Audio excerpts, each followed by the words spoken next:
one of my personal favorite bets is one shot on target. So as long as you hit the goalie or hit the frame, you're fine, whether it goes in or not. And I particularly like to bet this for midfielders.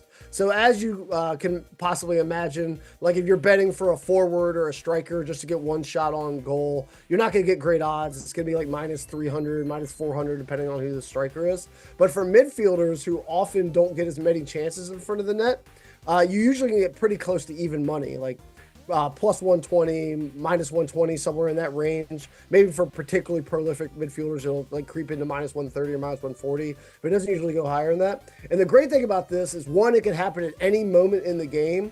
And two, because the guy doesn't have to score, there's a lot of long range shots in soccer just to kind of test the defense and test the goalie. And he can catch it, but it still cashes. So midfielders particularly do well in that type of bet because they're the ones more likely to take, 20-yard strike that ends up in the goalie's hands. But either way, you get to cash your ticket. And it's kind of like a longest reception bet or things like that in the NFL, and that every single moment it can happen at any time.